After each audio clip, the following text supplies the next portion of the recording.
Ito nga yung ending ng vlog ko sa unang post ko. At bago nga kami umalis ay naglagay muna ako ng setting spray sa mukha ko. Ang setting spray ay para yun sa mukha para hindi magsitanggal yung mga kung anong pinaglalagay nyo sa pagmumukha natin. Like example, naglagay kayo ng makeup. So pag naglagay kayo ng setting spray sa pagmumukha natin, ay hindi yan basta-basta matatanggal. Meron din itong 100 ml kaya hindi basta-basta mauubos. And ako naman ay gumamit ako sa mukha ko ng para sa sun protect kasi alam kong mainit yung pupuntahan namin. And naglagay ako ng setting spray para hindi yun basta-basta mabura. Sana ay nag-gets. Pero kung gusto niya man mag-order, ay ilalagay ko lang sa ating comment section. At ito na nga, papunta na nga kami sa Barungisan. Sa tabing dagat pala yung pupuntahan namin. At bago nga kami magpatulay, ay bumili nga kami dito ng makakain, syempre. Papunta nga pala to sa Parang, ay nanggaling kami sa Matanog. So nakaliko kami sa Campo Uno kung hindi ako nagkakamali. So correct me if I'm wrong. Nang dito na nga kami banda, ay naalala ko yung tirahan namin dati. Ganito kasi sa likod ng bahay namin. Dito kasi sa Barungisan, ng karamihan daw sa kamag-anak ng mother-in-law ko. And ito na nga rin pala yung nadating ko. Sobrang maaliwalas yung paligid. First, kung bakit kami pumunta dito ay para bumili ng isda. Second is para makilala din ni Nasruddin yung mga kamag-anak na dito dahil siya lang daw yung first time na nakapunta dito sa mga anak ng mother niya. Natuwang ako sa mga isda kasi iba't iba yung kulay niya. So ang bibilihin lang namin ay yung mga malalaki. Balak namin ihawin dahil dediretso kami doon sa beach malapit dito. Habang busy nga si Nasruddin makipag-usap sa ibang relatives niya, ito namang bunso niyang kapatid, ay pumili na nga sa mga isdang pinakita nila sa amin. Alhamdulillah, dahil mura lang nila binigay sa amin ang binili naming isda. Nalas na nga rin kami agad-agad, hindi na rin kami nagtagal kasi baka nga gabihin kami. At yung daan naman dito ay medyo nakakatakot. But alhamdulillah kasi nga sementado yung daan dito. Take ngayong araw sa pagpunta namin, ewan ko kung anong pinagtitrip namin sa araw na to. Sobrang init. At bago ka nga makapasok ay ito muna yung bubungad sa inyo. Ayun. Dumating na rin kami alhamdulillah and pasunod lang nagpapahinga. At makapagpahinga ito namang magkapatid ay pumunta na sila sa paglulutuan nila para ihawin yung mga isda na bili namin. Ito na nga yung itsura ng kusina dito sa Encantadia.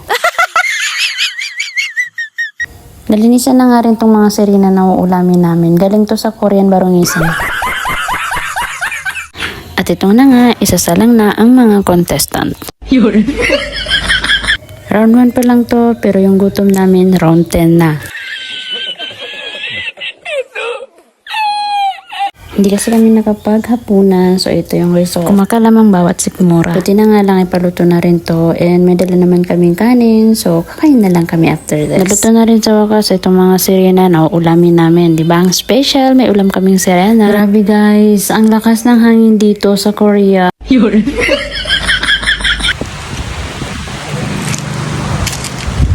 Diba? Rinig na rinig nyo naman. Sobrang lakas ng hangin dito sa South Korea. South Korea. This time, patapos na rin kaming kumain. Gutom ang lahat. So, ayun, ang result, hindi nga nagkasya sa amin yung kanin. Pero, busog na busog na busog kami. Tatlo pala yung mesa dito. So, nasa right. And then, nasa left naman yung dalawa. And then, sa gitna naman yung mother nila, yung pamangkin at bunso nilang kapatid. Masarap mamaligo dito, kaso nga lang low tide. So, ang pangit kasi mainit. At ang masasabi ko lang sa view, 100% magugustuhan mo. I mean, 1,000% pa nga magugustuhan mo talaga yung view kasi sobrang lakas ng hangin. Sa ganitong oras na hapon na, sarap dito matulog, magpahangin. Sa mga gusto mag-emote dyan, mag-eme-eme, nang gusto mapag-isa, nako, swak na swak to ang lugar na to para sa inyo. At sadya rin talaga yung pinaglalagay nila dito na red. Kung makikita nyo yung kanina na red na mga bato na maliliit. Sobrang ganda nun sa view. Sobrang nakakaagaw pansin. Pauwi na nga rin kami at hindi na rin kami naligo kasi nga low tide. Mali namin kasi pumunta kami dito ng hapon. So matik na yan na low tide talaga. So bago nga kami makalabas dito ay kailangan muna namin buksan yung gate dito sa South Korea. Ay grabe talaga kabongga. Palabas na rin kami sa Encantadia. Ay South Korea pala.